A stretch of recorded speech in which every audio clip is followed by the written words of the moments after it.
So this influencer, her name's Nasim, and Nasim loves YouTube.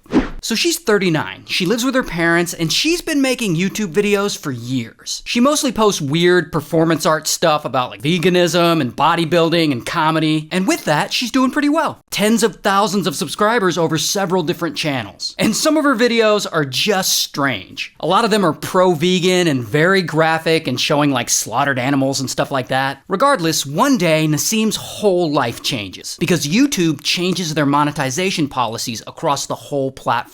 And the algorithm starts favoring more family-friendly content. And suddenly, Nasim's videos are not only getting demonetized, but she starts getting a fraction of the viewership she used to get. So, let me start this over. So this influencer, her name's Nasim, and Nasim hates YouTube. I mean, they cut off her revenue and her viewership, and this really pisses her off. And she starts believing that people who work at YouTube are out to get her. Like they're specifically targeting her and her content and trying to suppress her free speech. I'm being discriminated and filtered on YouTube. So she's got all this pent-up anger and frustration, and it starts to spill over into other areas of her life. And at some point, she gets into it with her parents. So she moves out of their house and in with her grandmother. And this sucks, and to her, this is clearly all YouTube's fault. So Nasim comes up with a plan. She's gonna retaliate against the biggest video platform in the world. So she packs a bag, and in that bag, she includes a pew-pew. So she leaves her grandmother's house in San Diego and she starts driving north towards San Bruno, California, where YouTube headquarters is. 2 days after she leaves, Nasim's dad, who we'll just call Dad learns that Nasim is missing, like she hasn't been at her grandmother's house for a while. And Dad remembers how much she's been hating YouTube lately and how she feels they've been discriminating against her. And he gets worried Nasim is about to do something crazy. So he calls the police in San Diego to file a missing persons report. And he also tells them like, I think my daughter's really mad at YouTube. So then police, they go out looking for her. And 3 days after Nasim has left her grandmother's house, police actually find her in Mountain View, which just happens to be near YouTube headquarters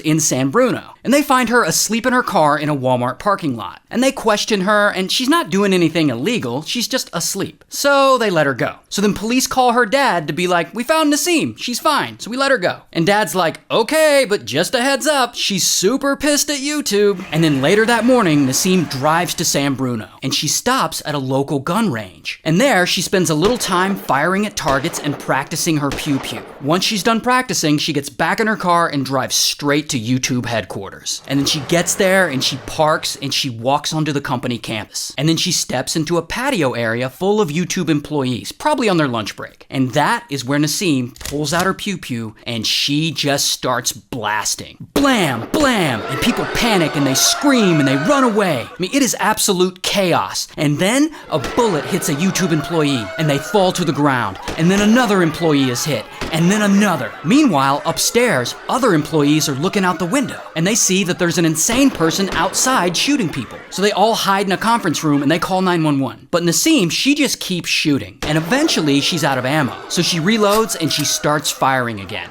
Now, I'm not sure if she realizes that there's no getting out of this or if maybe she's just satisfied with the destruction she's caused. But eventually she turns the pew-pew on herself and she pulls the trigger and unalives herself right there at YouTube headquarters. And by the time police show up, the chaos is over. Paramedics come and they take the 3 shooting victims away to the hospital, and one of them is in critical condition. But luckily, all 3 of the shooting victims survive, and they eventually made a full recovery. Wow, shout out to family-friendly content.